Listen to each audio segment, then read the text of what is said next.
burning sun scandal, when K-pop's glittering facade shattered. Good evening, everyone. Tonight, we're diving into one of the most shocking and complex true crime stories to emerge from South Korea in recent memory, a scandal that would shake the foundations of the country's beloved K-pop industry, expose systemic corruption, reaching the highest levels of law enforcement, and ignite a nationwide reckoning with deeply entrenched misogyny and violence against women. This is the story of Burning Sun, a nightclub in Seoul's glittering Gangnam district that became ground zero for revelations of sexual assault, illegal filming, drug trafficking, prostitution, and police corruption. It's a story about power, privilege, and the devastating ways they can be weaponized against the vulnerable. But it's also a story about courage, the bravery of journalists who refused to look away, of victims who came forward despite unimaginable pressure, and of one young woman whose final act of defiance would help bring the truth to light, even as her own life slipped away. The Burning Sun scandal didn't just topple some of South Korea's biggest entertainment stars. It forced an entire nation to confront uncomfortable truths about gender inequality, the protection afforded to the wealthy and famous, and the systems that allow predators to operate with impunity. This is a story that demands to be told, not just for what happened, but for what it reveals about the darker currents running beneath the surface of modern society. So settle in as we explore this labyrinthine case, peeling back layer after layer to understand how a single assault at a nightclub would unravel into one of the most significant criminal investigations in South Korean history. Part 1. The glittering world of K-pop and Gangnam's dark underbelly. To understand the Burning Sun scandal, we first need to understand the world it emerged from, a world of contradictions, where carefully crafted public images concealed private horrors, and where the machinery of fame operated according to rules very different from those that governed ordinary lives. By the late 2010s, K-pop had conquered the world. Korean pop music, with its infectious melodies, precision choreography, and impossibly polished performers, had become a global phenomenon worth billions of dollars. Groups like BTS, Blackpink, EXO, and BigBang weren't just popular in Asia. They were selling out stadiums in Los Angeles, performing at Coachella, and topping charts worldwide. The so-called Korean wave, or Hallyu, had become one of South Korea's most successful cultural exports, projecting an image of the country as modern, vibrant, and irresistibly cool. At the heart of this industry were the idols themselves, young performers, often teenagers when they debuted, who had typically spent years as trainees in the grueling system maintained by major entertainment companies. These trainees would practice singing, dancing, and foreign languages for hours every day, living in dormitories and adhering to strict rules about their behavior, appearance, and personal lives. The successful ones would eventually debut in carefully assembled groups, each member chosen for a specific role and appeal. The public image of K-pop idols was meticulously managed. They were meant to appear flawless, wholesome, and devoted entirely to their fans. Romantic relationships were often forbidden or hidden, as the fantasy of availability was part of the idol's appeal. Scandals could end careers overnight. Fans expected purity, and the industry delivered it, or at least the illusion of it. But beneath this glossy surface, the K-pop industry had a darker side. The intense pressure, lack of privacy, and exploitation of young performers created an environment ripe for abuse. Female idols, in particular, faced constant objectification and harassment. The same system that demanded perfection also demanded silence about its failures and cruelties. Seoul's Gangnam district embodied these contradictions perfectly. Made famous worldwide by Psy's 2012 hit Gangnam Style, this neighborhood on the south bank of the Han River was synonymous with wealth, luxury, and status. Designer boutiques lined the streets. Luxury cars cruised the boulevards. High-rise apartments commanded astronomical prices. Gangnam was where Seoul's elite lived, shopped, and played. And play they did. Gangnam's nightlife was legendary, a hedonistic playground where the wealthy and famous could indulge their desires behind velvet ropes and tinted windows. Nightclubs with names like Octagon, Arena, and Burning Sun catered to VIP clientele, places where celebrities could party without the prying eyes of the general public. These weren't just dance clubs, they were status symbols, exclusive worlds where the rules that governed ordinary life seemed not to apply. Burning Sun itself opened in February 2018, located in the Le Méridien Seoul Hotel in Yeoksamdong in the heart of Gangnam. From the outside, it appeared to be just another high-end club, albeit one with an impressive pedigree. One of its publicity directors was Lee Seung-hoon, better known by his stage name Seungri, the youngest member of BigBang, one of the most successful K-pop groups of all time. BigBang had debuted in 2006 under YG Entertainment, one of the big three K-pop companies. Over the years, they'd become massive stars, not just in Korea, but throughout Asia and beyond. Forbes magazine reported that in 2015, the group had made $44 million in pre-tax earnings. They were cultural icons, trendsetters, whose music, fashion, and behavior influenced millions of fans. Seungri, born on December 12, 1990, had joined BigBang at just 15 years old. As the youngest member, or maknae, he'd sometimes struggled to stand out among his more prominent bandmates. But he'd found his niche, not just in music, but in business. Seungri positioned himself as an entrepreneur, opening restaurants, launching a dance academy, investing in various ventures.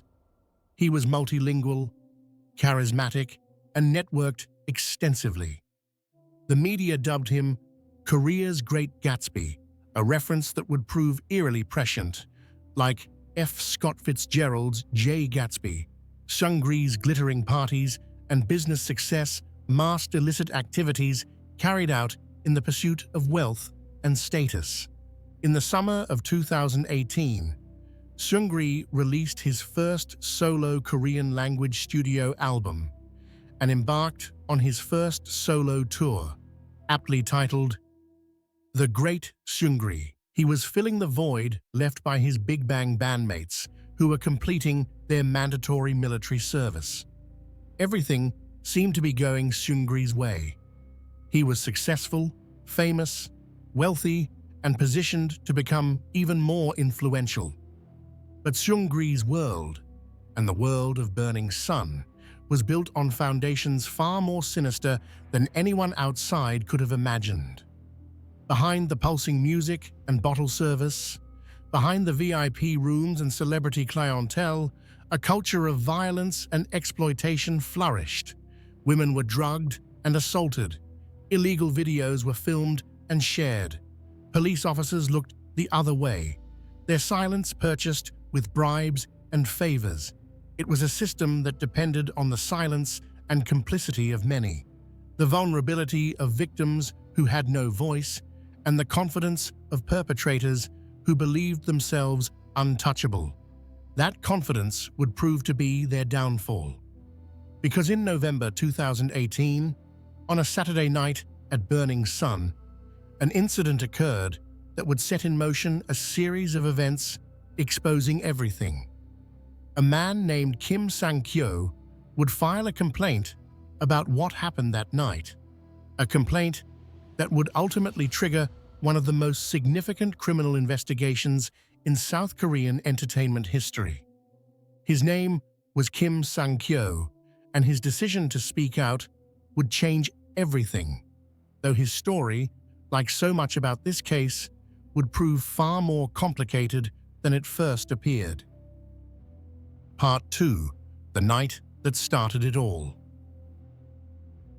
The date was November 24th, 2018.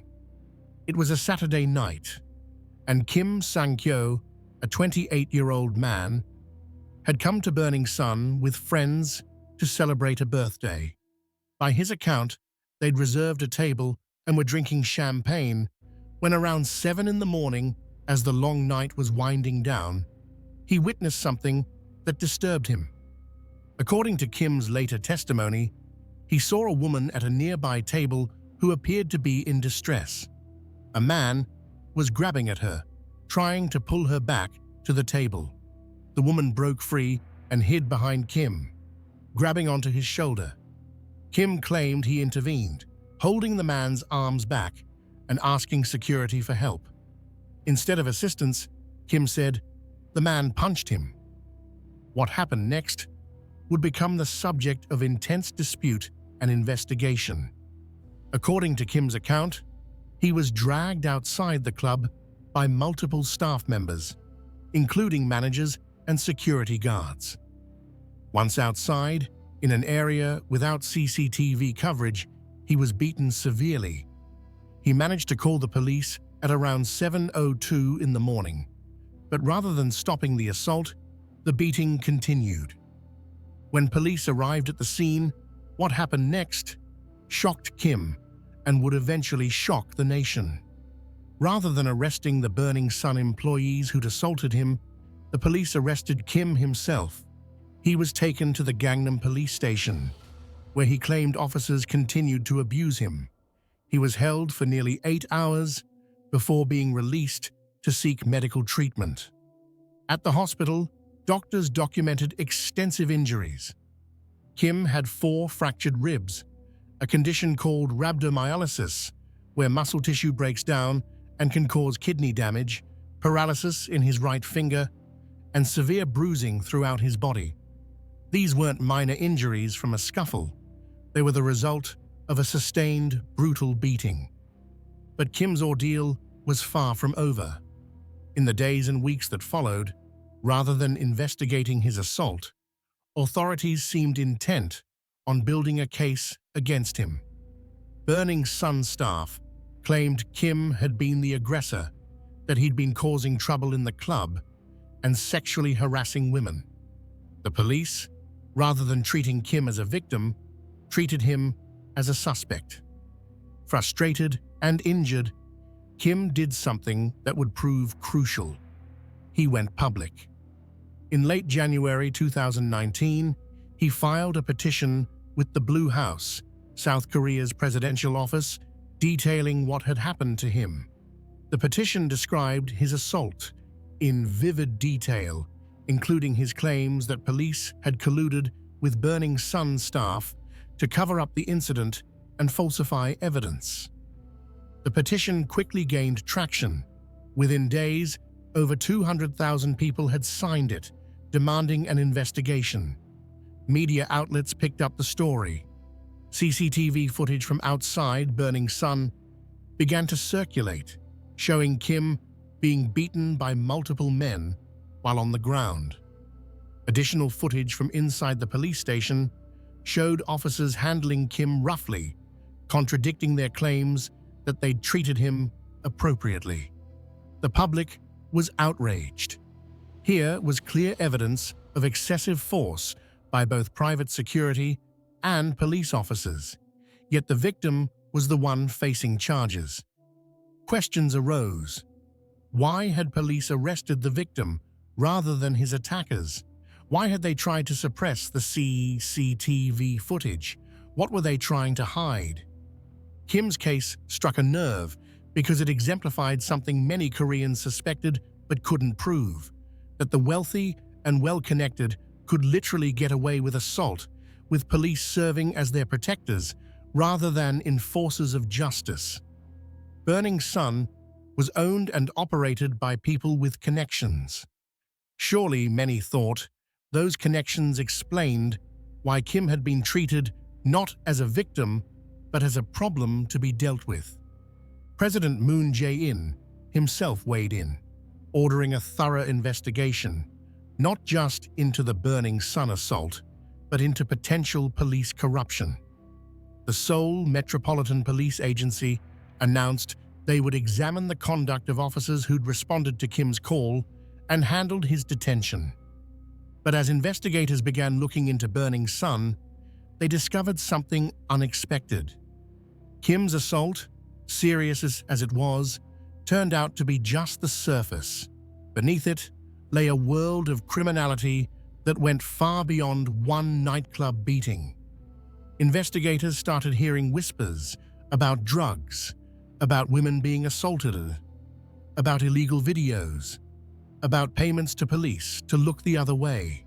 The more they dug, the more disturbing the picture became.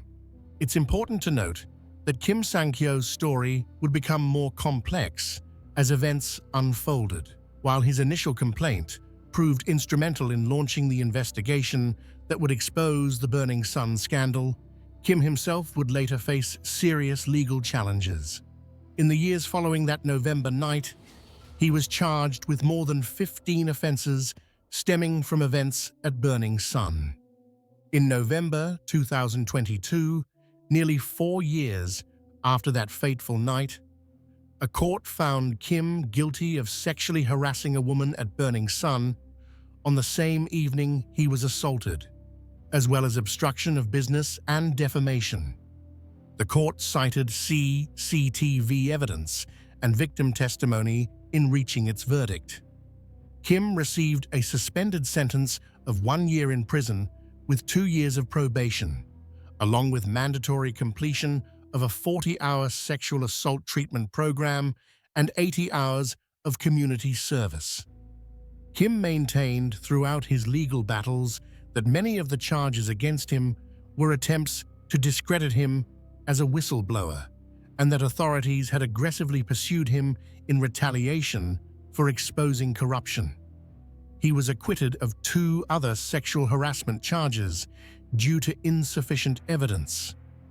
The court did acknowledge procedural irregularities in Kim's arrest, including failure to properly read him his rights and improper handling during his transport to the station. This complexity doesn't negate the importance of Kim's initial report in exposing the systematic criminal activity at Burning Sun. His complaint, whatever the circumstances surrounding it, did trigger an investigation that would ultimately reveal crimes far more serious and widespread than anyone initially imagined. But it does illustrate something important about this case, that the events of that night and the scandal that followed involved layers of truth that defied simple narratives of heroes and villains. Real life rarely offers the clear moral lines that make for easy storytelling, and the Burning Sun scandal was no exception. What Kim's complaint did accomplish was this. It forced authorities to look closely at Burning Sun, and once they started looking, they couldn't ignore what they found, and what they found would prove explosive in ways no one could have predicted. Part 3. Burning Sun's Dark Reality.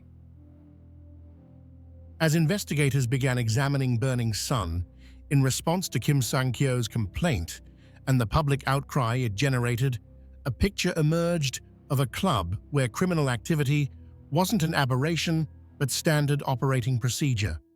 The assaults on customers, it turned out, weren't isolated incidents. They were part of a pattern of violence used to control the club and protect its illegal operations.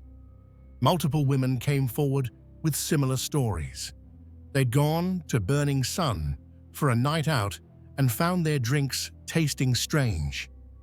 They'd wake up the next morning, or sometimes days later, with little or no memory of what had happened, with injuries they couldn't explain, or in unfamiliar places.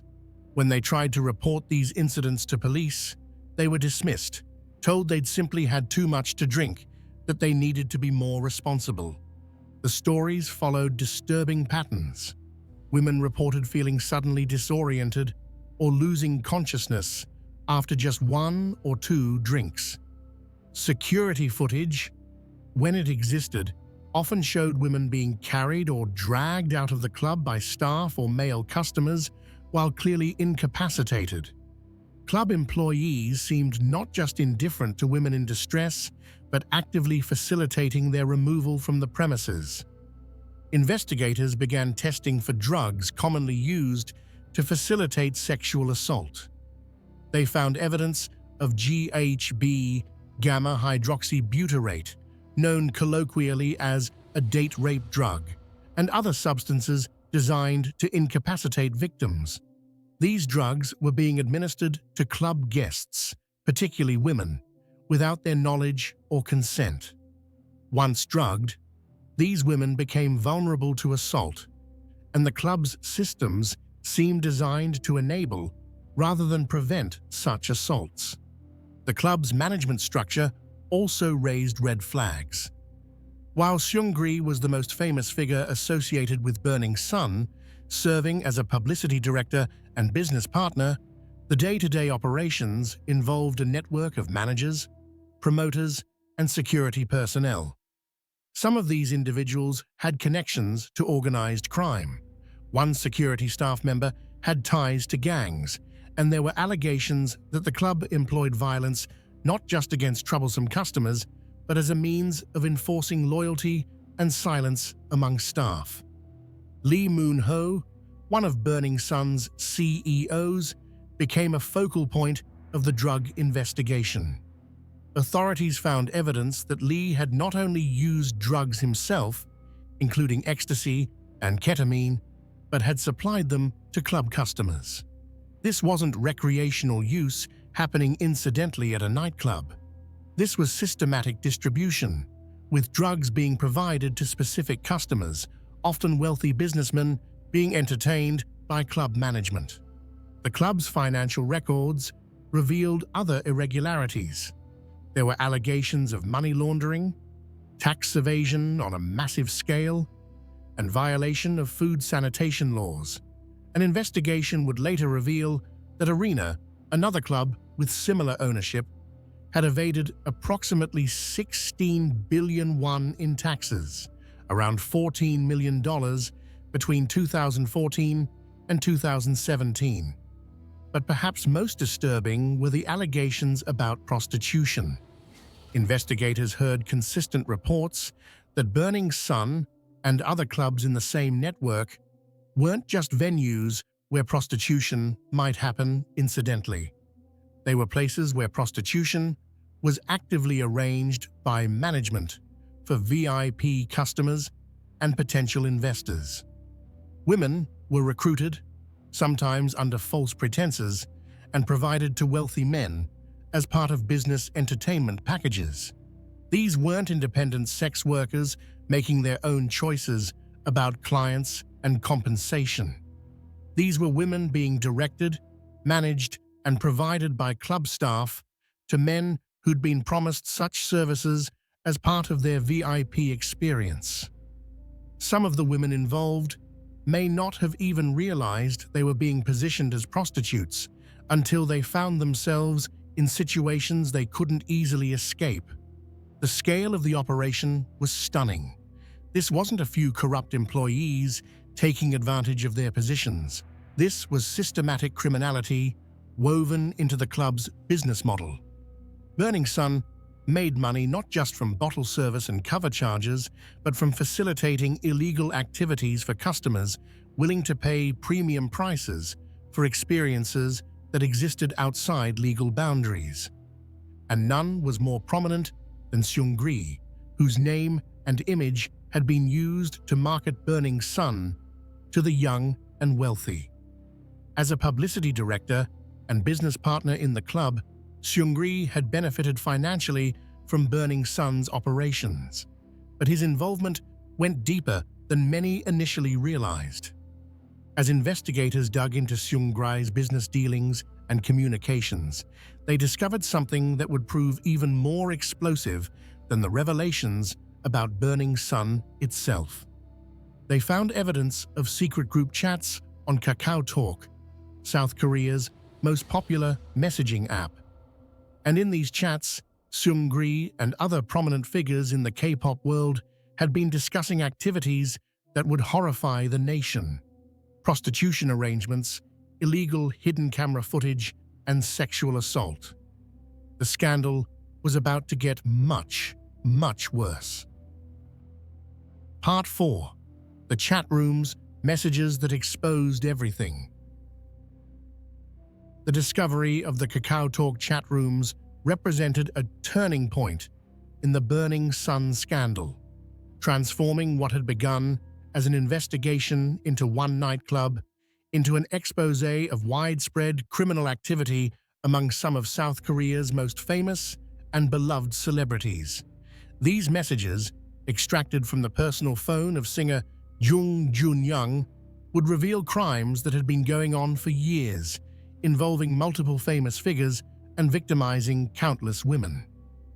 The story of how these messages came to light reads almost like a thriller. In September 2016, Jung Joon-young, then a rising star in the Korean entertainment industry, had been investigated by police after a woman accused him of secretly filming a sexual encounter. At the time, Jung's agency claimed the allegations were a misunderstanding, and in October 2016, after what the agency characterized as a thorough investigation, Jung was acquitted. The case was closed, and Jung's career continued uninterrupted. But someone knew the truth. When Jung took his phone to a private forensics company for repairs sometime around 2018, a technician there discovered something disturbing on the device: videos and chat messages that clearly showed Jung filming sexual encounters without the consent of the women involved, then sharing those videos with friends. The technician, whose identity has never been publicly revealed, made a decision that would prove momentous. Rather than simply fixing the phone and returning it, the technician copied the incriminating material. The technician then reached out to a lawyer named Bang Jung-hoon, sending him an email containing thousands of chat messages spanning an 8-month period from late 2015 through mid-2016. Bang recognized immediately that what he was looking at was evidence of serious crimes. When the Burning Sun scandal began making headlines in early 2019, Bang forwarded these messages to SBS's investigative news program SBS Fun-E and to the Anti-Corruption and Civil Rights Commission. On February 26, 2019, SBS Fun-E published the contents of the first chat room. The revelations were explosive. The messages showed Seungri instructing staff at Burning Sun and his other business ventures to provide prostitutes to potential investors and wealthy businessmen. He discussed the arrangements in clinical, business-like language, treating the women involved as commodities to be provided as part of his hospitality to business partners. But that was just the beginning. On March 11, 2019, SBS's 8 o'clock news revealed more chat rooms, and these were far more disturbing. These groups included not just Seungri, but Jung Joon-young, Choi Jong-hoon, a former member of the popular K-pop group FT Island, and several other men. The content of these chats was genuinely shocking, even to investigators and journalists who thought they'd seen everything. Jung Joon-young had been systematically filming sexual encounters with women without their knowledge or consent. The videos showed women who were clearly drunk or unconscious, unable to consent to being filmed or to the sexual acts themselves.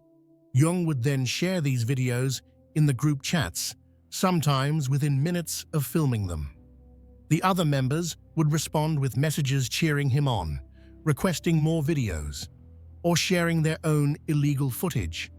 The messages weren't just evidence of crimes, they revealed the mindset of the perpetrators, their complete lack of respect for their victims, and their confidence that they would never face consequences. The men joked about drugging women. They discussed which victims were best and rated them. They shared tips on where to find vulnerable women and how to avoid getting caught. When one participant expressed mild concern about the legality of what they were doing, others laughed it off, assuring him that they had police connections who would protect them, and they weren't wrong to feel confident. The chat rooms also revealed a cozy relationship between these celebrities and high-ranking police officials. One figure referred to in the chats as the police superintendent general appeared to be providing the group with inside information about investigations and helping them avoid legal troubles. The group members joked about their police protection, confident that they were essentially untouchable. The sheer number of victims was staggering.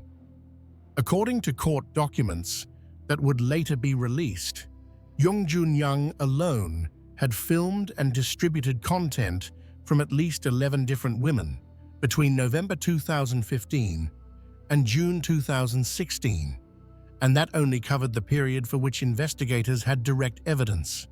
Jung had shared these videos across 5 different group chats and sent them in 3 separate private conversations, with 14 different people receiving the illegal material. The victims in these videos had not given consent to be filmed. Many didn't even know the videos existed until police contacted them during the investigation.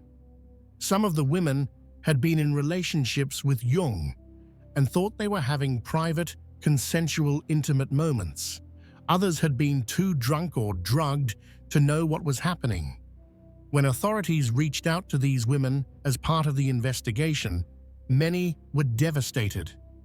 One victim, interviewed by reporter Kang Kyung-yoon, who broke the story, begged, "Please save me. How do I live after this?" The trauma inflicted on these women was immeasurable. Not only had they been violated in the most intimate way possible, but their private moments had been shared among strangers, turned into entertainment for a group of men who saw them as nothing more than objects. And because the videos had been shared digitally, the women faced the terrifying reality that these images might still be circulating, impossible to fully delete or contain. As investigators dug deeper into the chat rooms, more names emerged. In addition to Jung and Choi, the group included Kim, a former Burning Sun employee, Kwon Hyuk-jun, a businessman who would later be revealed as the older brother of Girls' Generation member Yuri, Heo, a former YG Entertainment employee, and several other men whose identities were protected due to their status as non-public figures.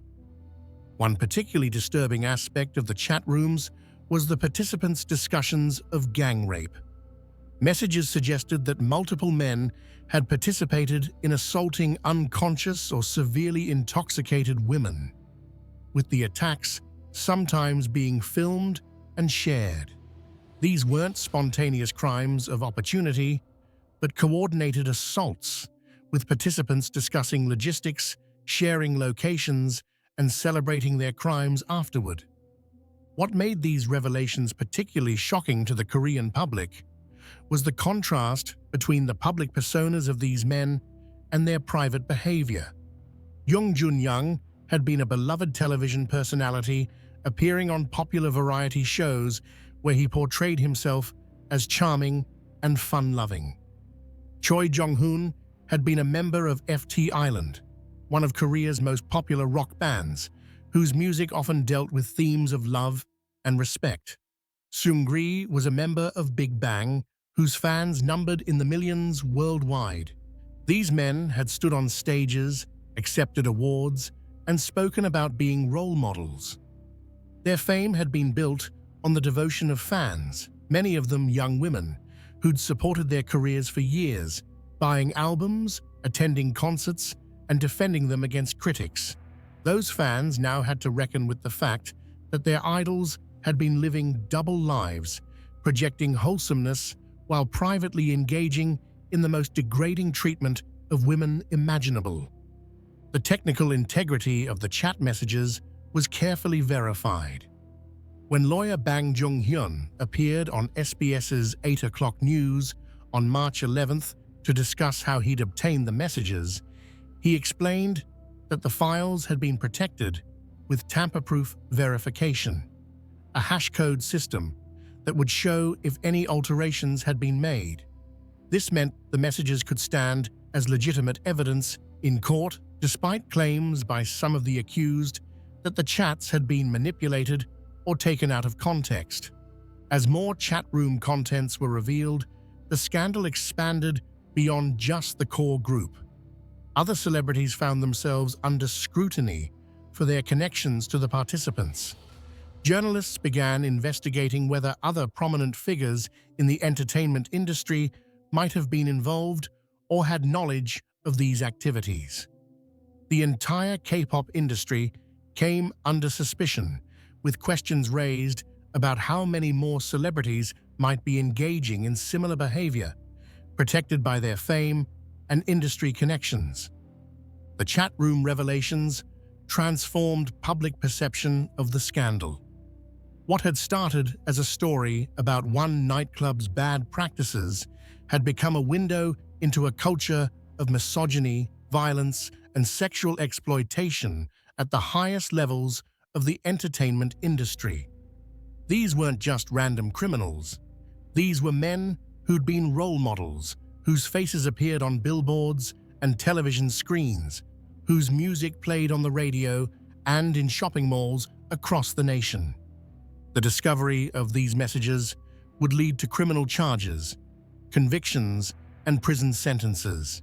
But perhaps more importantly, they sparked a national conversation about the treatment of women in South Korea, the abuse of power by celebrities, and the systems that had allowed these crimes to continue for so long.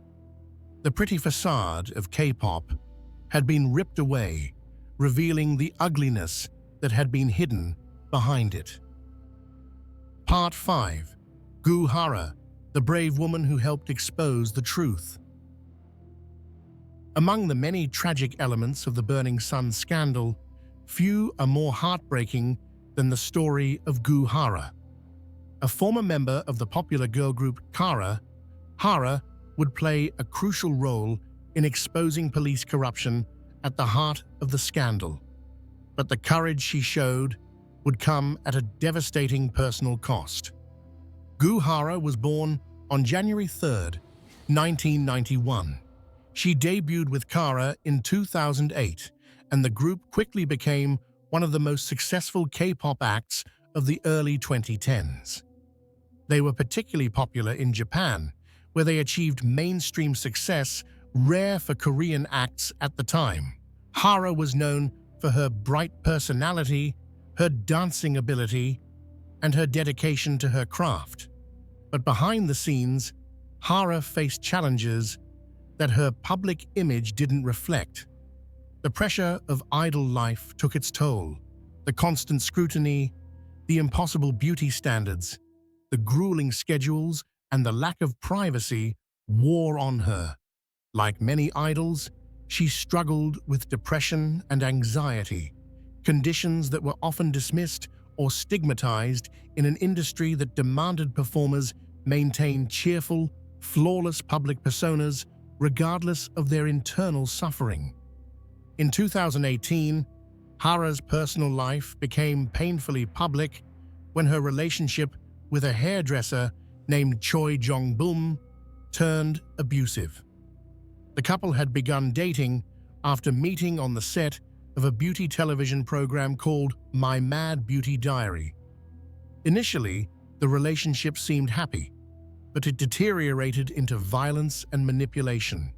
On September 13, 2018, just 2 months before the Burning Sun incident, Choi broke into Hara's home while she was sleeping. According to Hara's account, a fight ensued, triggered by Choi's jealousy over Hara having lunch with a male acquaintance. The argument escalated into physical violence.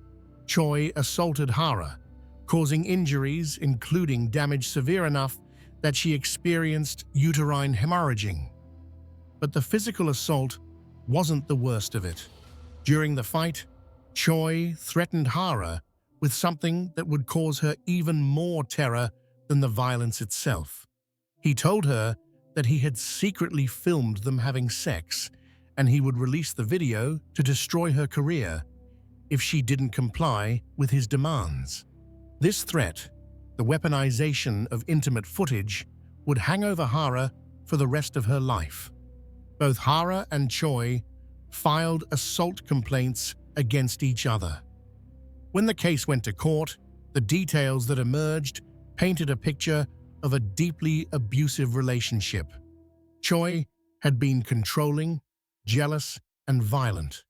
The assault on September 13th was not an isolated incident, but part of a pattern. Evidence showed that Choi had indeed filmed intimate encounters and had threatened to release them.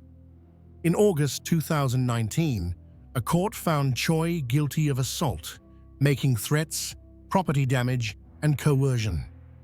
However, he was not convicted on the illegal filming charge.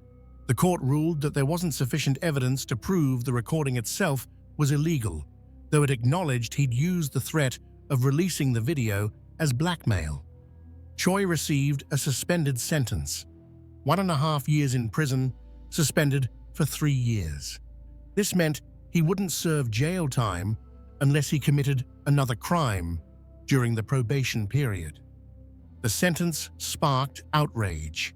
Here was a man who had violently assaulted his girlfriend, caused her significant physical harm, and blackmailed her with threats to release intimate footage that would destroy her career. And he received no jail time. The message to victims of domestic abuse and revenge porn seemed clear. The justice system would not protect them adequately.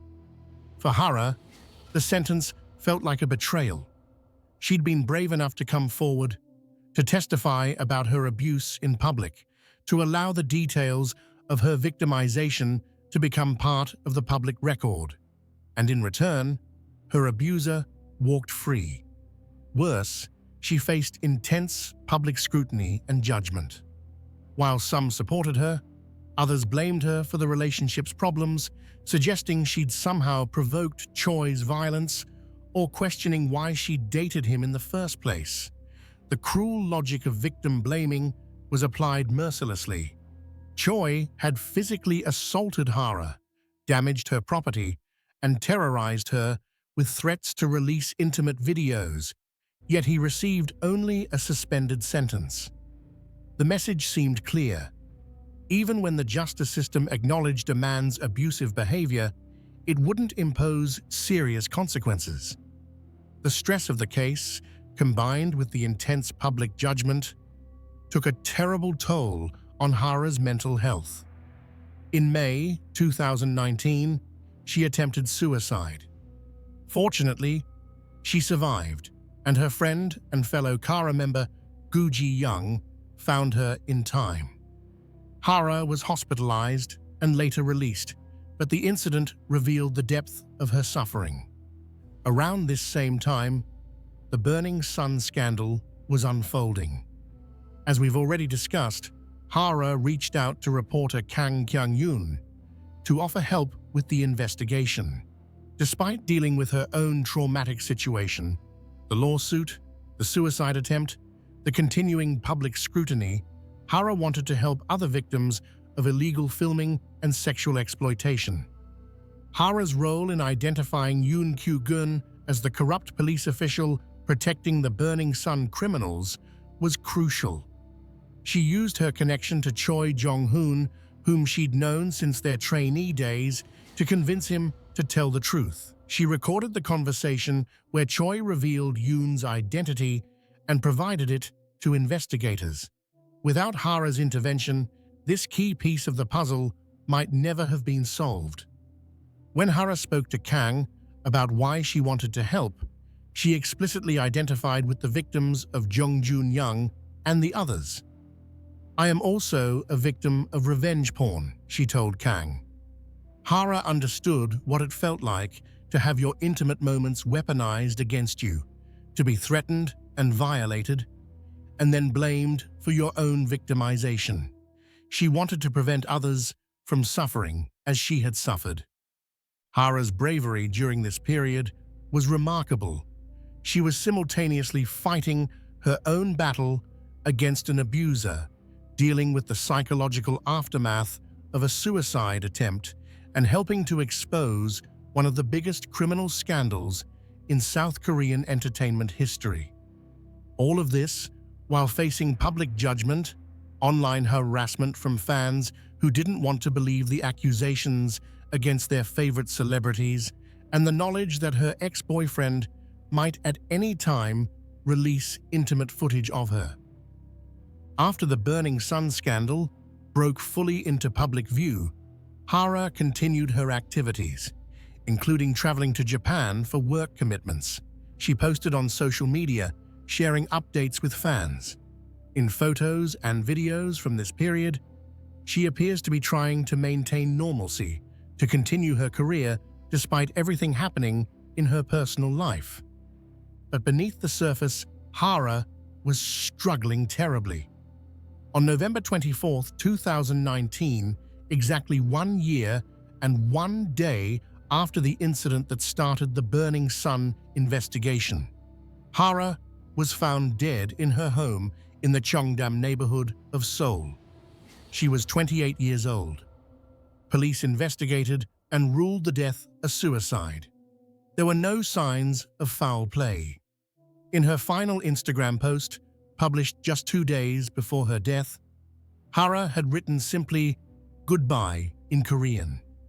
To those who'd been watching closely, who'd seen her struggles, who understood the crushing weight she'd been carrying, the message was heartbreakingly clear. Hara's death devastated her fans and the Korean public, coming just weeks after the suicide of another female K-pop idol, Sulli, who'd also faced intense online bullying and harassment. Hara's death forced Korea to confront the dark side of its celebrity culture. The pressure on idols, particularly female idols, was not just intense, it was sometimes deadly. In the aftermath of her death, over 200,000 people signed a petition calling for stronger punishments for revenge porn and illegal filming. Another petition demanded action against online bullying and hate comments. Hara's suffering and her courage in fighting back against her abuser became a catalyst for demands for legal reform. In 2024, 5 years after her death, it was revealed that Hara had played an even more crucial role in the Burning Sun investigation than had been publicly known. Reporter Kang Kyung-yoon disclosed the full extent of Hara's contribution, including how she'd helped identify Yoon Kyu-gun, Hara's brother, Gu Ho-in, who'd been present during the phone call with Choi Jong-hoon, confirmed his sister's involvement. Hara had known that helping with the investigation might bring more scrutiny to her own experiences with illegal filming threats. She'd known it might reignite public interest in her most traumatic experiences. She'd helped anyway, because she understood that staying silent protected perpetrators while speaking out protected potential future victims.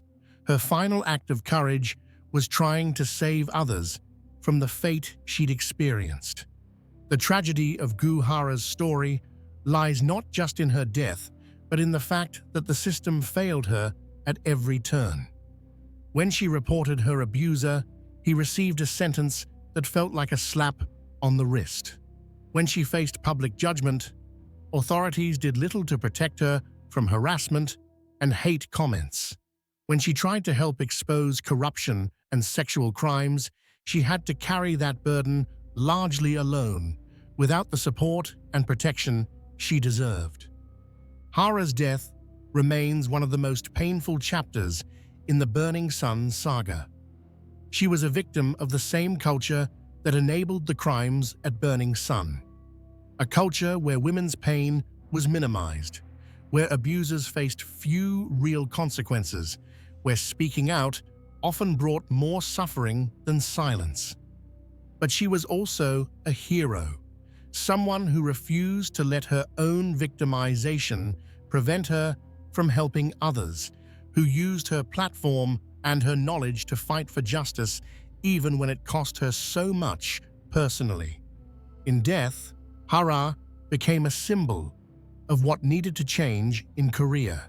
Not just the laws around revenge porn and illegal filming, not just the treatment of abuse victims, but the entire culture that made women like her vulnerable and then blamed them for their vulnerability.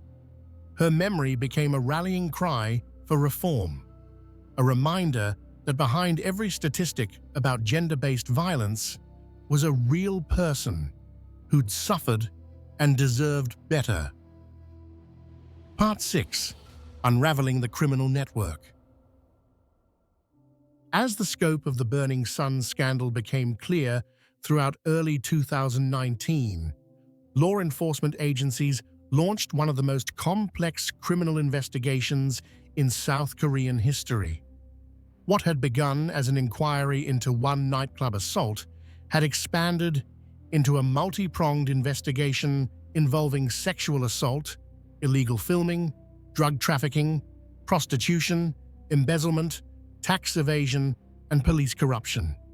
Dozens of suspects, hundreds of victims, and thousands of pieces of evidence had to be tracked, verified, and prosecuted. The investigation was, in many ways, a race against time. Once the scandal broke publicly, there was concern that evidence might be destroyed, witnesses might be intimidated, and suspects might flee the country. Prosecutors and police had to move quickly to secure phones, computers, and other devices that might contain incriminating material. They had to interview victims who were often traumatized and reluctant to come forward. They had to navigate complex digital forensics to recover deleted messages and videos. Jung Joon-young was one of the first to be arrested. On March 21, 2019, police took him into custody on charges of illegally filming and distributing sexual content. Jung's immediate admission of guilt was startling. In a statement to the press, he said, "I admit to all my crimes. I filmed women without their consent and shared it in a chat room. And while I was doing so, I didn't feel a great sense of guilt." His candor seemed to reflect not remorse so much as resignation. He knew the evidence against him was overwhelming. But as police dug deeper, they uncovered allegations even more serious than the illegal filming. Women came forward claiming that Jung, along with other men, including Choi Jong-hoon, had raped them while they were unconscious or too intoxicated to resist. One woman described being assaulted by 5 men, including Jung, in March 2016 at a hotel. She'd been drinking and lost consciousness, waking later with injuries and fragmented memories of the attack. When she learned that the assault had been filmed and shared in a group chat, she was devastated. Choi Jong-hoon, the former FT Island member, was also arrested.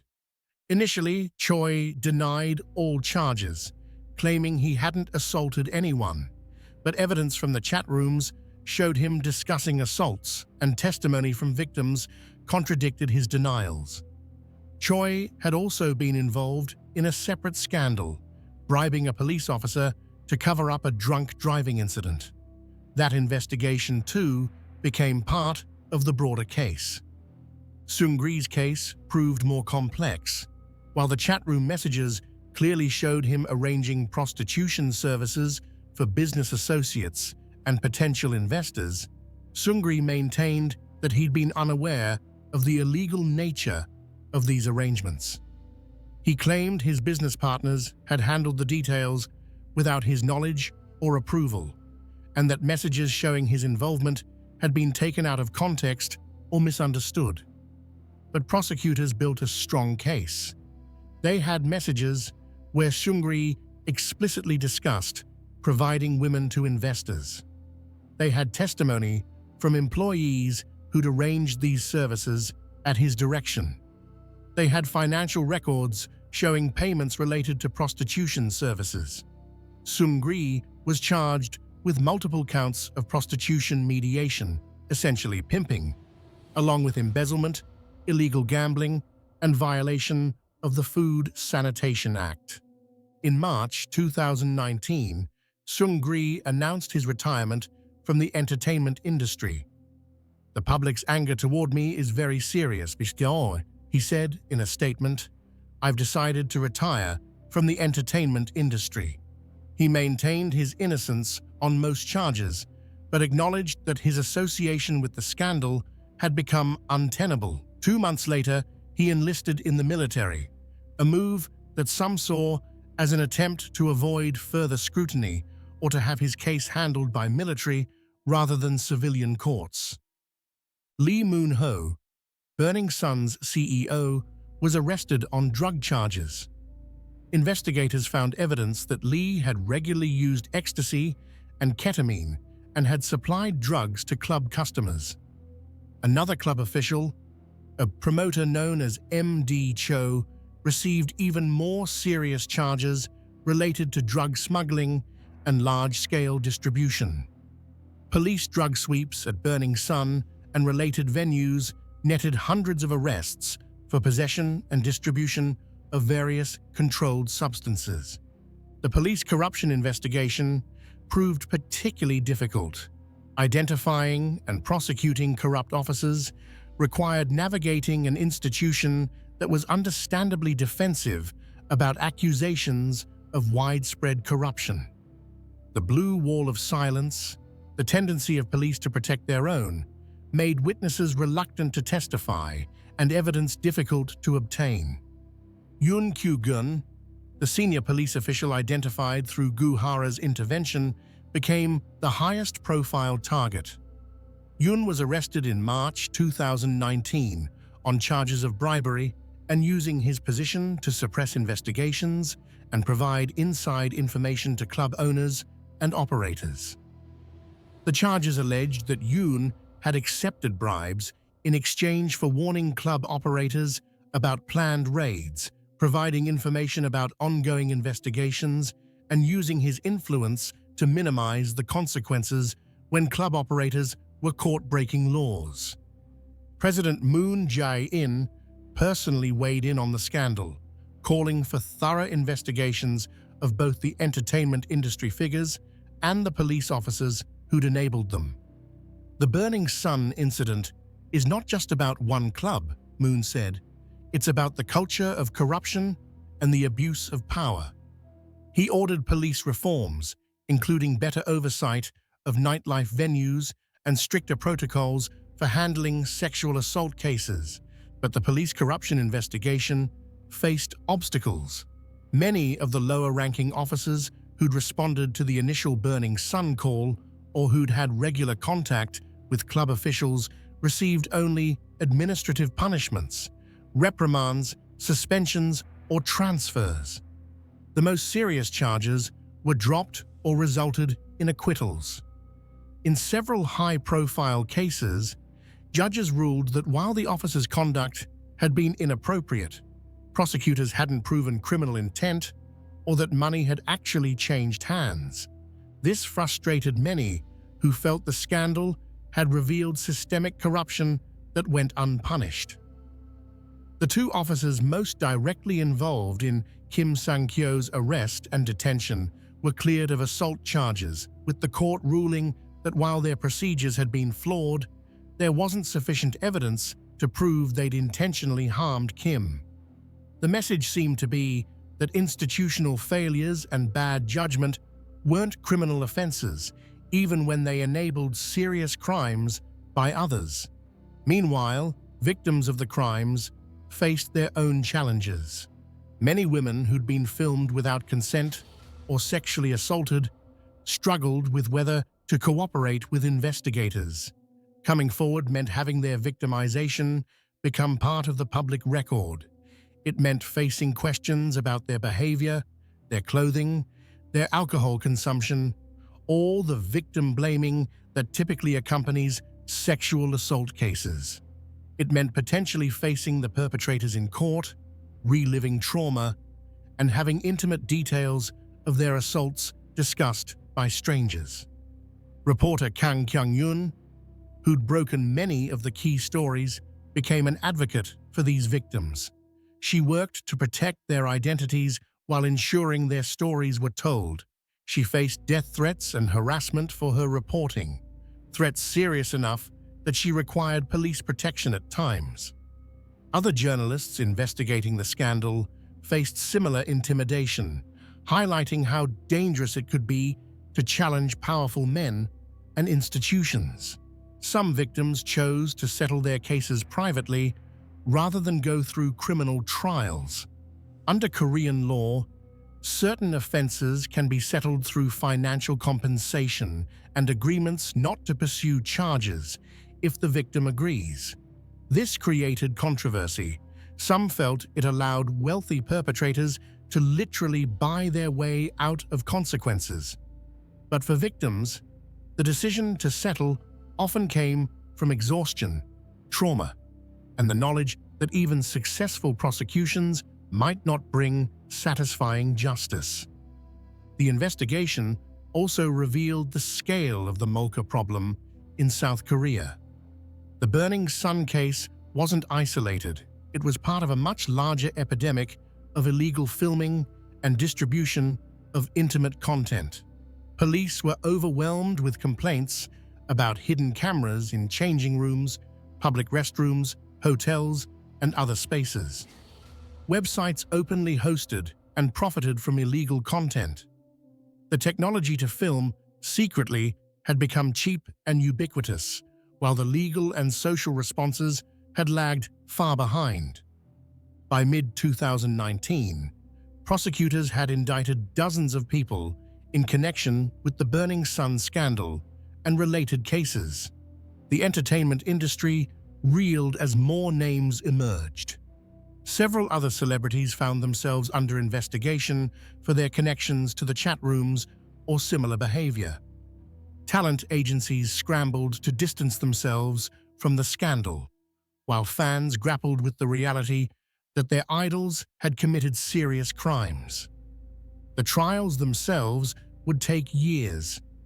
COVID-19 pandemic-related delays, appeals, and the sheer complexity of the cases meant that final sentences weren't handed down for some defendants until 2021 and 2022. But as the legal process unfolded, the contours of justice and its limitations became clear. Part 7. Verdicts, Sentences, and the Incomplete Nature of Justice. The legal proceedings arising from the Burning Sun scandal stretched across more than 3 years, with trials, appeals, and final verdicts gradually determining the fates of those involved. The sentences handed down would spark debates about whether justice had truly been served, whether the powerful and famous received preferential treatment, and whether the legal system adequately addressed the severity of the crimes. Jung Joon-young and Choi Jong-hoon were tried together for rape and sexual assault. On November 29, 2019, the Seoul Central District Court delivered its verdict. Jung was sentenced to 6 years in prison. Choi received 5 years. Both were also ordered to complete 80 hours of sexual violence treatment programs. Judge Kang Sung-soo, in delivering the sentence, was blunt about the nature of their crimes. The defendants are well-known celebrities and friends, but the chat they've had showed that they simply considered women as objects of sexual pleasure and committed crimes that were extremely serious, he said. Strict punishment is inevitable, as the damage inflicted has not properly been recovered and the victims demand harsh penalties. Jung's 6-year sentence covered multiple crimes: 2 counts of gang rape committed in 2016, where he and other men had assaulted unconscious women, and 11 counts of illegal filming and distribution of sexual content. The court found that Jung had systematically filmed women without consent, often when they were unable to resist, and had shared this content with others for entertainment. On appeal, Jung's sentence was reduced to 5 years. The appellate court acknowledged his expressions of remorse and the fact that he'd admitted guilt, though many observers noted that this remorse had only come after he'd been caught with overwhelming evidence against him. Jung would ultimately serve the full 5-year sentence, being released from prison in March 2024. Choi Jong-hoon's 5-year sentence reflected his participation in gang rapes and his attempts to use his celebrity status and connections to avoid consequences.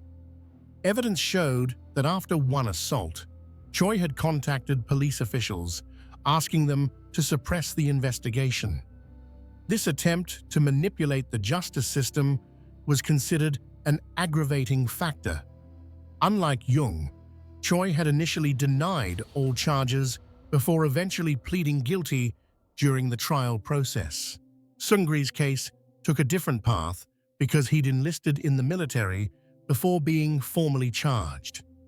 This meant his trial was conducted by a military court rather than a civilian court, following different procedures and potentially different standards. Critics argued this gave Seungri an advantage, as military courts were sometimes seen as more lenient. In August 2021, a military court found Seungri guilty on all 9 charges against him.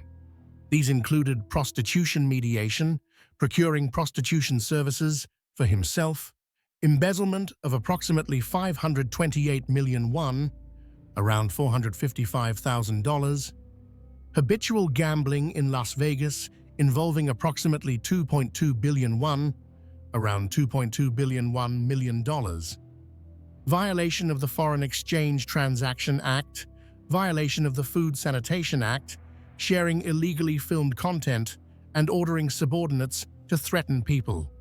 The court sentenced Seungri to 3 years in prison and ordered him to pay a fine of approximately 1.15 billion won, about $9 million, $190,000.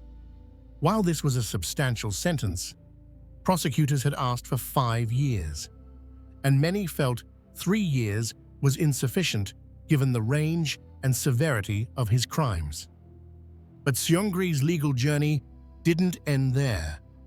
He appealed the sentence, and in January 2022, a military appeals court reduced his sentence to 1.5 years.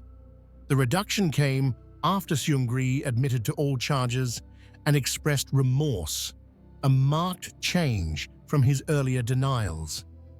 The appeals court cited his acknowledgement of guilt and stated intention to reflect on his crimes as mitigating factors.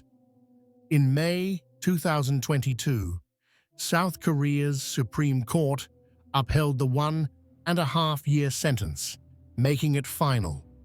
Because Seungri had already served several months, he faced approximately 9 more months in civilian prison after being discharged from military service. He was ultimately released in February 2023, having served less than 2 years total. The reduction of Seungri's sentence sparked outrage. Many felt that his wealth and celebrity status had allowed him to receive preferential treatment. The pattern seemed clear: admit guilt, after fighting charges for years, express remorse once it becomes strategically advantageous, and receive a reduced sentence. For a man who'd arranged for women to be provided to business associates as commodities, who'd benefited financially from prostitution and illegal activities, and who'd shown no remorse until legally cornered, 1.5 years seemed inadequate. Other figures in the scandal received varied sentences. Lee Moon-ho, Burning Sun's CEO, was sentenced to 1 year for habitual drug use. MD Cho, the promoter involved in large-scale drug smuggling, received 4.5 years. These sentences, while substantial, still seemed light relative to the damage done and the scale of the criminal enterprise they'd operated. Yoon Sok, Seungri's business partner, who'd admitted to arranging prostitution services for investors, received a suspended sentence of 3 years probation. He'd cooperated with investigators and testified against others, which worked in his favor. His willingness to provide information about how the prostitution arrangement worked and who had benefited from it was considered valuable to the prosecution's case. Yang Hyun-suk, the head of YG Entertainment, the company that had managed BigBang, was fined for illegal gambling and money transactions in Las Vegas. While the fine was substantial, the fact that a major entertainment company executive faced no jail time for activities that included covering up or being connected to criminal behavior disappointed many observers. The police corruption cases proved most frustrating for those seeking accountability. Yoon Kyu-gun, the senior officer accused of bribery and protecting Burning Sun, was ultimately acquitted at trial. The court ruled that while his conduct had been inappropriate and his relationship with club operators suspicious, prosecutors hadn't proven beyond a reasonable doubt that he'd accepted bribes or intentionally suppressed investigations. The acquittal suggested how difficult it was to prosecute corruption cases when evidence often came down to he said, she said testimony and circumstantial connections. Lower-ranking officers involved in the initial response to Kim Sang-kyo's assault were disciplined administratively but faced no criminal charges. 12 out of 40 officers involved in the case received some form of disciplinary action, but the punishments were generally minor: reprimands, short suspensions, transfers to different departments. None faced the kind of serious consequences that might deter future corruption or misconduct. This pattern of minimal accountability for institutional actors contrasted sharply with the years-long legal battles faced by individuals like Kim Sang-kyo, who, despite triggering the investigation that exposed the scandal, ended up convicted of sexual harassment and other charges himself. The system seemed more capable of punishing individuals than of reforming the institutions that enabled their crimes. For the victims, the legal outcomes were mixed at best. Some received validation when their perpetrators were convicted and sentenced to prison. These convictions acknowledged, in the formal language of law, that real crimes had been committed against them. But the sentences often felt inadequate to the harm suffered. Years in prison couldn't undo violations, couldn't remove videos from the internet, couldn't restore privacy or dignity or peace of mind. Many victims also received financial settlements from perpetrators seeking to resolve civil claims. While the money provided some tangible benefit, it also highlighted the transactional nature of justice for the wealthy. Write a check, serve a reduced sentence, move on. For women whose intimate moments had been filmed without consent and shared among strangers, no amount of money could truly compensate for the violation.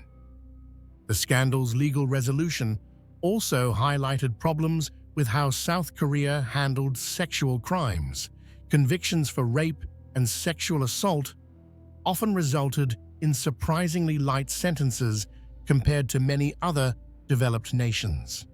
The concept of quasi-rape, sexual assault of someone unable to consent due to intoxication or unconsciousness, sometimes received lesser punishment than forcible rape, as if taking advantage of an unconscious victim was somehow less serious than physically overpowering a conscious one. Illegal filming and distribution of intimate content, despite the severe psychological harm to victims, often resulted in fines or suspended sentences for first-time offenders. The laws had been strengthened over the years, but enforcement remained inconsistent. Judges sometimes showed leniency toward defendants who expressed remorse or who claimed they hadn't understood the seriousness of their actions. Lenience that victims felt was misplaced. The incomplete nature of justice in the Burning Sun scandal reflected broader truths about legal systems everywhere. Perfect justice, outcomes that fully heal victims, adequately punish perpetrators, and prevent future crimes is perhaps impossible. Legal systems can provide formal acknowledgement of wrongdoing, can remove dangerous individuals from society temporarily, can create some deterrent effect. But they cannot undo harm, cannot restore what was taken, cannot make victims whole again. For the women victimized by Jung Joon-young, Seungri, Choi Jong-hoon, and others, the convictions and sentences provided something, validation, a sense that they'd been heard and believed, the knowledge that their abusers would face consequences. But they also had to live with the knowledge that their private moments remained somewhere in the digital ether, potentially being viewed by strangers. They had to cope with trauma that would take years to process. They had to rebuild lives that had been shattered by violations they'd never asked for and often hadn't even known about until investigators contacted them. The Burning Sun legal proceedings concluded with convictions and sentences, but not with closure. The trials ended, but the harm continued. Justice had been served in a formal sense, but in the lived experience of victims, justice remained incomplete and always would be. Part 8. The broader context: South Korea's reckoning with gender-based violence. The Burning Sun scandal didn't occur in a vacuum. It emerged from and exposed broader patterns of gender-based violence in South Korean society, particularly the phenomenon of molka, illegal filming and distribution of intimate content. Understanding the scandal requires understanding this wider context and the women's movement that was fighting for change even before Burning Sun became headline news. The term molka is a Korean abbreviation meaning secret camera or hidden camera. While technically it could refer to any covert filming, in practice it came to specifically mean illegal filming of women for sexual purposes in bathrooms, changing rooms, subway cars, or during intimate encounters.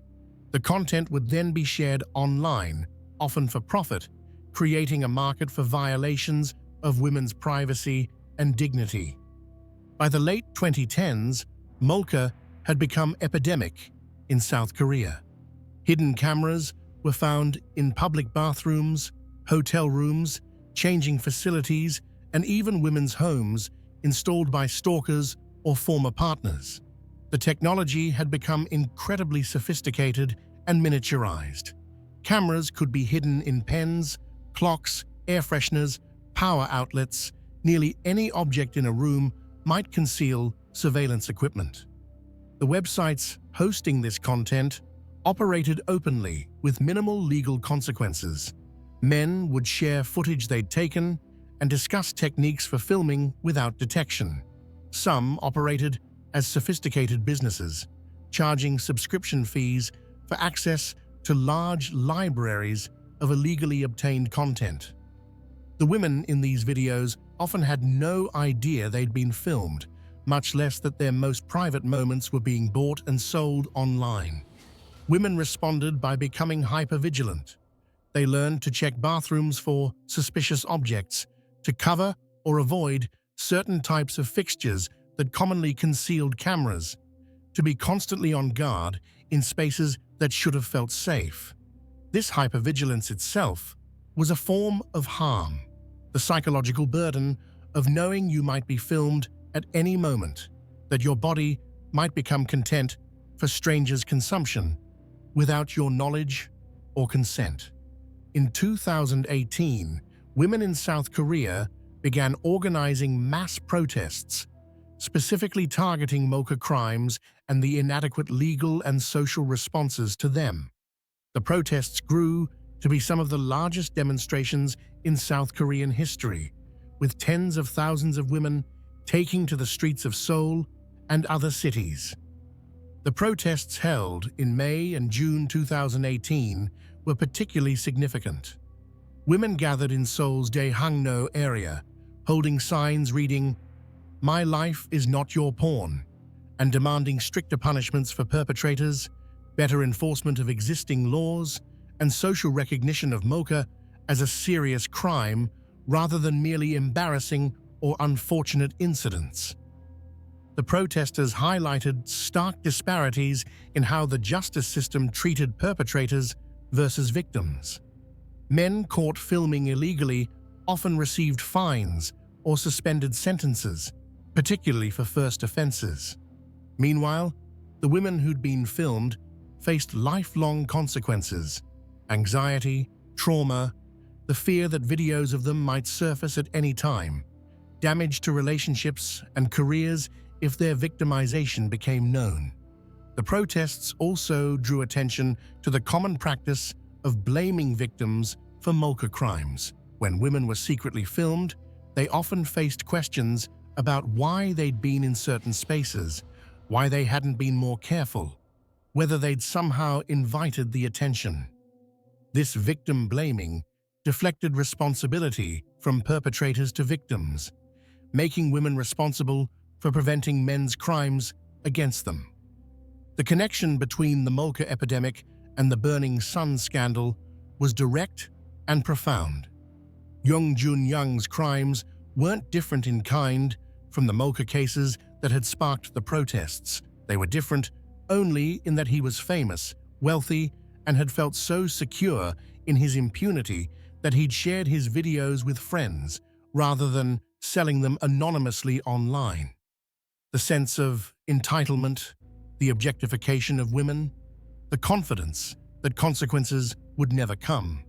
These were the same elements that characterized mocha crimes across Korean society. For the women who'd been protesting throughout 2018, the Burning Sun scandal validated everything they'd been saying. This wasn't a problem of a few deviant individuals. It was systematic, reaching to the highest levels of entertainment and business. The police corruption that had protected Burning Sun was the same corruption that allowed mocha perpetrators to operate with minimal consequences. The victim blaming that survivors of sexual assault faced was the same victim blaming that made women afraid to report mocha crimes. The protests continued throughout 2019, now explicitly connecting the mocha epidemic, the Burning Sun scandal, and broader issues of gender inequality. At the protests, women held signs reading "Rape Cartel" and "Dismantle the Boys Club." They demanded prosecution not just of the celebrities directly involved in Burning Sun, but of the police officers who'd protected them, the executives who'd enabled them, and the industry structures that had allowed such behavior to flourish. The protests also highlighted how thoroughly women's concerns had been dismissed before, when women had been reporting strange incidents at clubs, suspicious drinks, waking up with no memory of the previous night. Their complaints had been ignored or minimized. They were told they just had too much to drink, that they needed to be more careful, that they were making mountains out of molehills. The revelation that these complaints had been accurate, that women really were being systematically drugged and assaulted at places like Burning Sun, underscored how completely the system had failed them. International attention focused on South Korea's gender issues.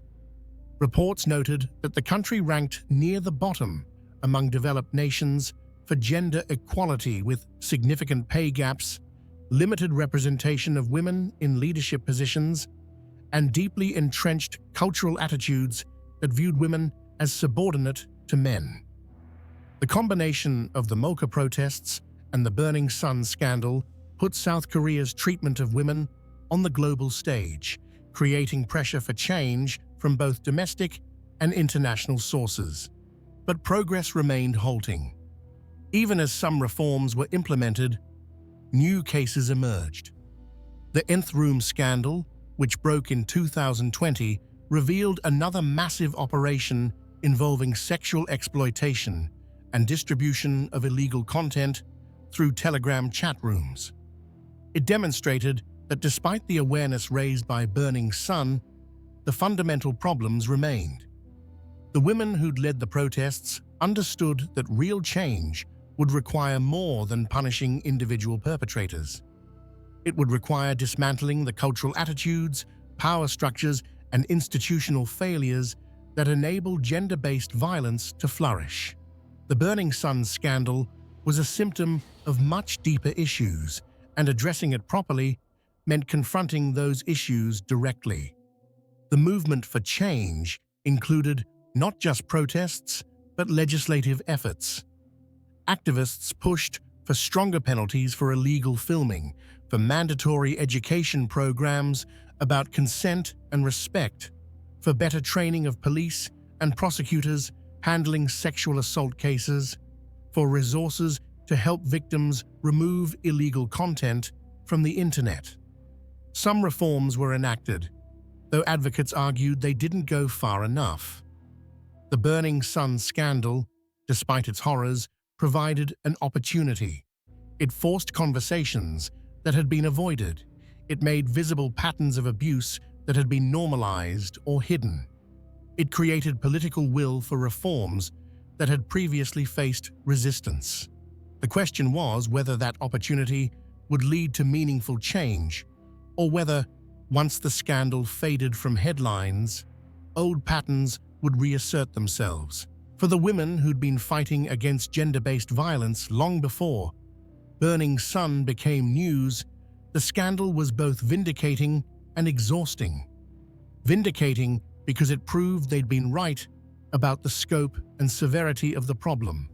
Exhausting because it showed just how much work remained to be done, how deeply entrenched the attitudes and systems they were fighting against truly were. Part 9.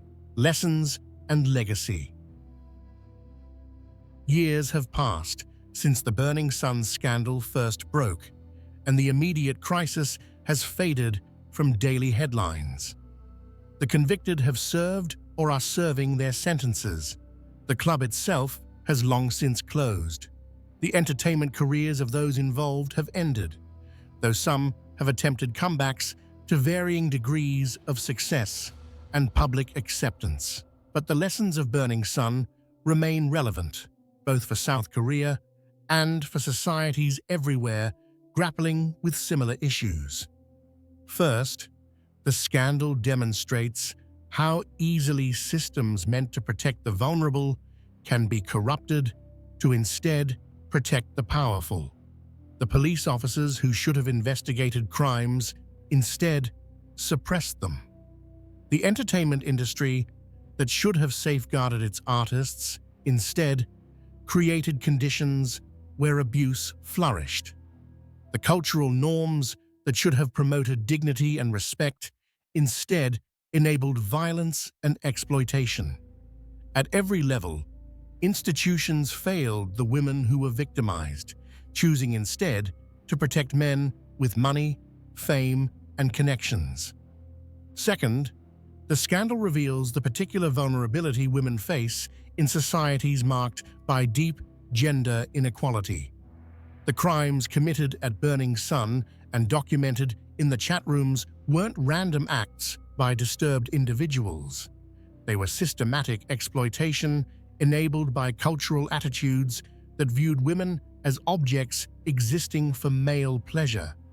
The victim blaming that survivors faced, the lenient sentences perpetrators received, and the difficulty victims had in getting their cases taken seriously all reflected these underlying attitudes. Third, the scandal shows the power of journalism and civic engagement in forcing accountability. Without reporters like Kang Kyung-yoon and Park Hyo-sil, the truth might never have emerged.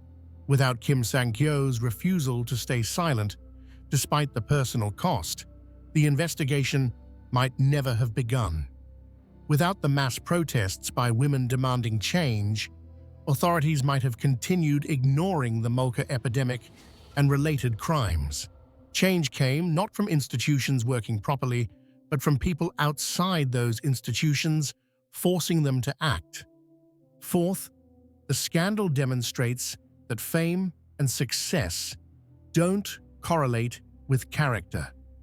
Jung Joon-young, Seungri, and Choi Jong-hoon had achieved what millions dream of: success in the competitive entertainment industry, wealth, and the adoration of fans. Yet they were capable of terrible cruelty and criminality. The lesson isn't that fame corrupts, though it certainly can, but that we shouldn't assume success means someone is inherently good. Character must be demonstrated through actions, not inferred from accomplishments. Fifth, the scandal highlights how digital technology can enable new forms of violation. The ease with which Jung could film and distribute videos, the encrypted chat rooms where criminals coordinated, the websites where illegal content was bought and sold, all these reflected how technology that could be used for good could also facilitate terrible harm. South Korea's struggles with Molka crimes showed how quickly predators could adapt new technology for their purposes and how slowly legal and social systems responded. Finally, the scandal reminds us that justice is often incomplete. While some perpetrators faced consequences, many others didn't. Police officers who'd enabled crimes received minimal punishment. The cultural attitudes that enabled systematic abuse remained largely unchanged. Victims received some acknowledgement, but no real recompense for what they'd lost. Legal victories didn't erase trauma or restore violated privacy. Perfect justice was impossible, and survivors had to make peace with whatever imperfect justice the system provided. What then should be done? The answer is complex and multifaceted. Legal reforms must continue and deepen. Stronger penalties for sexual violence, illegal filming, and distribution of sexual content are necessary. Police corruption must face serious consequences. Victim protection mechanisms need strengthening. Digital sex crimes require specialized investigation units and courts equipped to handle the technical and psychological complexities these cases involve. Cultural change is perhaps more important than legal reform. Societies must actively combat misogyny, teaching boys and men to view women as full human beings deserving respect. Consent education must become standard. Victim blaming must be challenged whenever it appears. Celebrity culture needs reform, moving away from treating entertainers as products to be consumed and toward recognizing their humanity and agency. Institutional accountability must be enforced. Entertainment companies must face real consequences when they enable abuse. Police departments must be held accountable for corruption and failures to protect citizens. News media must maintain high standards of investigative journalism even when powerful interests pressure them to back off. Without institutional accountability, individual prosecutions ring hollow. Support systems for victims must expand dramatically. Women who experience sexual violence, illegal filming, or other violations need access to competent, compassionate support, legal aid, mental health counseling, assistance removing illegal content from the internet, protection from retaliation. The burden of seeking justice shouldn't rest entirely on traumatized individuals navigating hostile systems alone. International pressure can play a constructive role. South Korea, like many countries, cares about its international reputation. Foreign attention to ongoing problems with digital sex crimes, gender inequality, and police corruption can create pressure for reform that domestic criticism alone might not achieve. However, this pressure must come from a place of genuine concern rather than cultural superiority. Every society struggles with gender-based violence and institutional corruption in various forms. The Burning Sun scandal will, in time, fade from headlines and public consciousness. The convicted will serve their sentences and attempt to rebuild their lives. New scandals will emerge to capture public attention.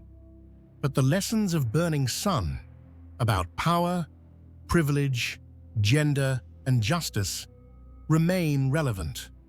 The suffering of victims like Gu Hara, who paid the ultimate price for her bravery, must not be forgotten. The courage of journalists who faced death threats to expose the truth must be honored.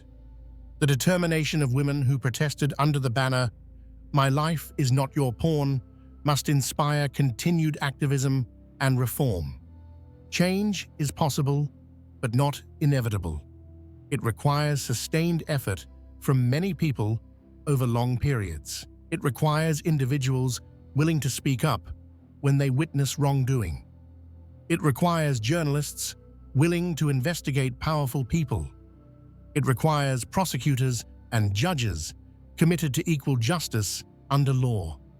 It requires voters demanding accountability from elected officials.